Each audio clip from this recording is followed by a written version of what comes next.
Aquí yace la guerra con todos sus muertos. Que descansen en paz todos sus vivos.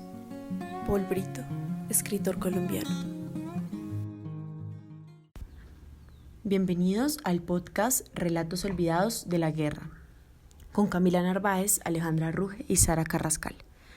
En este podcast el tema es la guerra en Colombia, pero no como la hemos escuchado antes. Existen varios pueblos alrededor de las diferentes regiones del país que han sido olvidadas. Los horrores que ahí se vivieron han sido olvidados o jamás conocidos por los alrededores. Sin embargo, las personas que viven en aquellos sectores no olvidan. Este podcast está dedicado a esas personas.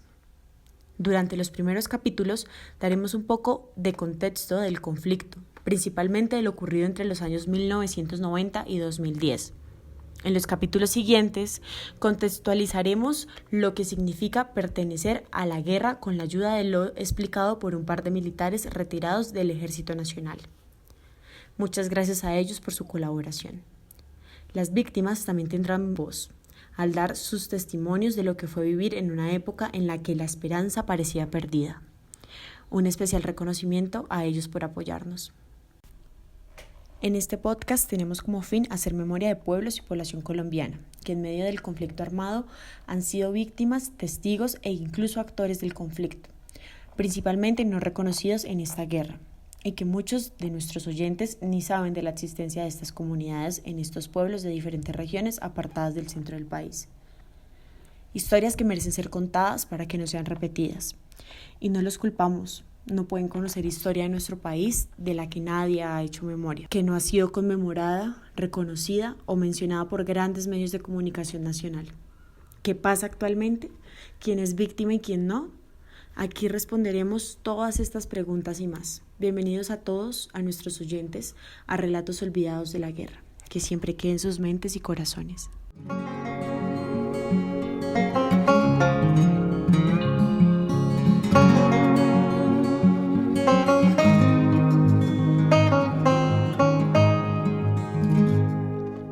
Primero, escucharán cómo funciona la guerra.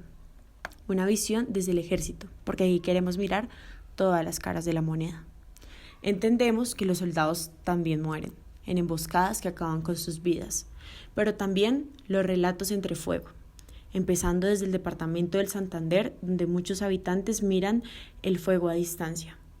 Testigos que quedan marcados para siempre con imágenes aterradoras en sus mentes. Y del Santander pasamos al Cauca, departamento azotado por la violencia en donde hay heridas antiguas. En esta población y terminando en que la guerra continúa. Pero, ¿desde cuándo empezó? El conflicto armado interno colombiano tiene una vigencia de más de 50 años y sus raíces vienen desde los años 30. Además de las dos tradicionales guerrillas más longevas de América Latina, como son las FARC y el ELN, a lo largo de estas décadas se han sumado como protagonistas del conflicto otro considerable número de grupos armados, tales como paramilitares, carteles de la droga, guerrillas urbanas o de reivindicación indígena, además de bandas criminales.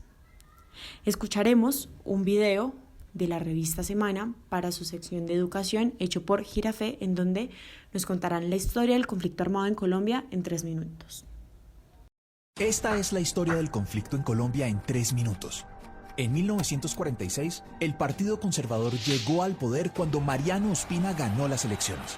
Al querer evitar la violencia, le repartió puestos a sus opositores, pero al no lograrlo en todas las regiones, las disputas aumentaron.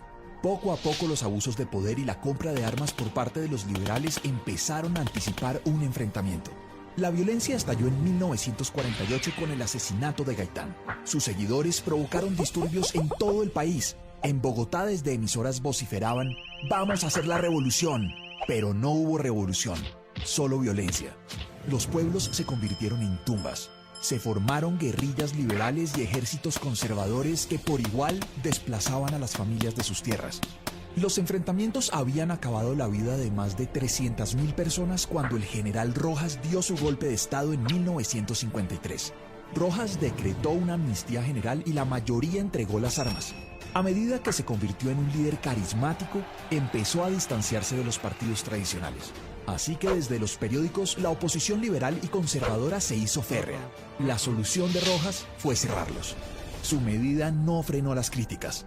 Las protestas, el bajo precio del café, la oposición de los partidos y los industriales llevaron a la dictadura a su final. Pero, ¿cómo gobernar el país sin enfrentarse por el control de la burocracia? El Frente Nacional fue la respuesta. Los partidos tradicionales se repartieron los puestos y alternaron la presidencia durante 16 años. Y aunque la violencia bipartidista disminuyó, no terminaron los conflictos. Entre 1964 y 1974 se formaron las guerrillas de las FARC, el ELN y el M-19. Luchaban influidos por el socialismo contra la injusticia, la exclusión política y por el dominio de las tierras. En un principio, las guerrillas no tenían capacidad militar, pero todo cambió cuando la coca permitió financiar temibles ejércitos que intimidaban a ricos y pobres. El que pudiera pagar una vacuna era obligado a financiar la revolución.